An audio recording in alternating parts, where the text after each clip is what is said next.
Hello दोस्तों, हमारे YouTube channel आर्य institute 1 पे आप सभी का स्वागत है। दोस्तों, आज की क्लास में हम मरुस्थल यानी डेजर्ट को पढ़ेंगे। मैंने पिछली क्लास में आपको हिमालय का सब कुछ ही पार्ट पढ़ा दिया था और इस क्लास में आज हम मरुस्थल को पढ़ेंगे। मरुस्थल में क्या होगा, आपको पता होगा कि मरुस्थल को इंग्लिश में डेजर्ट कहा जाता है और मरुस्थल वही होता है जो रेगिस्तान को कहते हैं, यानी रेगिस्तान और मरुस्थल दोनों एक ही है। अब बात करें तो मरुस्थल यानी रेगिस्तान में नाम मात्र को ही वर्षा होती है, यानी कि ये कह सकते हैं कि वर्षा बिल्कुल भी नहीं होती, यानी कि वहाँ पे 50 सेंटीमीटर से भी कम वार्षिक वर्षा होती है। कहाँ पे? रेगिस्तान में। अब रेगिस्तान कितने प्रकार के होते हैं? रेगिस्तान यानी मरुस्थल 2 प्रकार के होते हैं। डेजर्ट हमारे 2 प्रकार के होते हैं, एक गर्म होता है और एक ठंडा होता है। एक गर्म और एक ठंडा। गर्म मरुस्थल जो है, गर्म रेगिस्तान जो है वो रेत के बने होते हैं, यानी जहाँ पे रेत पाया जाता है वहाँ पे गर्मी ज़्यादा पड़ती है, वहाँ पे उसको गर्म मरुस्थल कहा जाता है। और जहाँ पे ठंडा है वहाँ पे बर्फ़ पाई जाती है, जहाँ पे बर्फ़ पाई जाती है वो ठंडा मरुस्थल।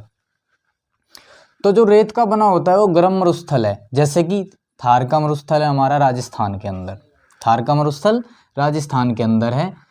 ये क्या है? ये अरावली के पश्चिम में है। जो अरावली पर्वत है, अरावली पर्वत इस प्रकार से उसके यहाँ पे पश्चिम में पड़ता है ये, ठीक। कौन? थार का मरुस्थल राजस्थान में।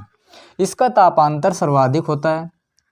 थार के मरुस्थल का तापांतर सर्वाधिक, मतलब जो रेत वाले मरुस्थल होते हैं उनका तापांतर सर्वाधिक होता है। तापांतर का मतलब क्या है कि दिन में तो गर्म ज़्यादा हो जाता है और रात में ज़्यादा ठंडा हो जाता है, इस प्रकार से उसको तापांतर कहा जाता है। तो रात में ये ज़्यादा ठंडा और दिन में ये ज़्यादा गर्म हो जाते हैं रेत वाले मरुस्थल। बात करते हैं ठंडे मरुस्थल की। ये बर्फ़ से बने होते हैं। लद्दाख का मरुस्थल जैसे वो ठंडा मरुस्थल है। लद्दाख का मरुस्थल ठंडा मरुस्थल है, बर्फ़ ही बर्फ़ पाया जाता है और हमेशा यहाँ पे ठंड पड़ती है और यहाँ पे हमेशा गर्मी पड़ती है, सिर्फ रात में ठंड रहती है। अब बरखान की बात करेंगे। बरखान देखो, बरखान जो होता है वो इस प्रकार से होता है, जैसे रेत का मरुस्थल है और वहाँ पे इस प्रकार से रेत का अर्धचंद्राकार हिस्सा बन जाता है और नीचे नीचे से हवा जो ले जाती है रेत को उड़ा के ले जाती है, नीचे एक गहराई की तरह बन जाता है, यानी अर्धचंद्राकार एक क्या बन जाता है? टीला बन जाता है रेत का। अर्धचंद्राकार रेत के टीले को रेगिस्तान में पाया जाता है, जो उसी को बरखान कहा जाता है। इस चीज़ को बरखान आपने कई बार देखा होगा कि जहाँ पे रेत काफ़ी ज़्यादा होता है, हवा चलती रहेगी तो उसके नीचे नीचे से रेत कटता चला जाएगा और नीचे को एक गड्ढा होता चला जाएगा, वो एक अर्धचंद्राकार के तरीके से ऐसे बन जाएगा उसका आकार, तो उसी को कहते हैं बरखान। उत्तर के मैदान देखते हैं चलो। अब उत्तर के मैदान यानी कि नॉर्दर्न प्लेन्स। नॉर्दर्न प्लेन्स क्या है? इसे सिंधु गंगा ब्रह्मपुत्र का मैदान कहते हैं। क्या कहते हैं इसे? सिंधु गंगा ब्रह्मपुत्र का मैदान, मतलब कि नदियों द्वारा ये मैदान बनाए हुए हैं, नदियों से ही ये मैदान बने हुए होते हैं। इनका निर्माण क्या हुआ? नदियों द्वारा जमा किए गए अवसाद से। अवसाद क्या? सेडिमेंट, यानी जो नदियाँ अपने साथ क्या क्या लाती है, जैसे शिवालिक है, शिवालिक श्रेणी है, सबसे मुलायम चट्टानें पाई जाती है शिवालिक श्रेणी पर, तो वहाँ से मुलायम चट्टानों को काटता है नदियों का पानी और वहाँ से क्या लाएगा? चट्टानों को साथ साथ पत्थर, कंकड़, बालू, रेत, ये चीज़ें अपने साथ साथ लाएगा। तो जितना भी सेडिमेंट होता है उसी को अवसाद कहते हैं, मतलब बालू, कंकड़, पत्थर, उन सभी को उसी से निर्माण हुआ है। किसका? उत्तर के मैदानों का।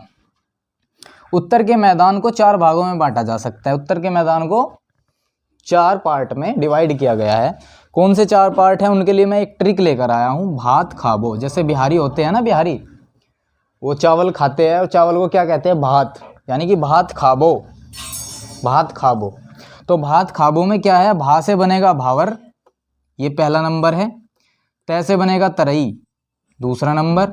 खाबो, खा से खादर और बो से बांगर।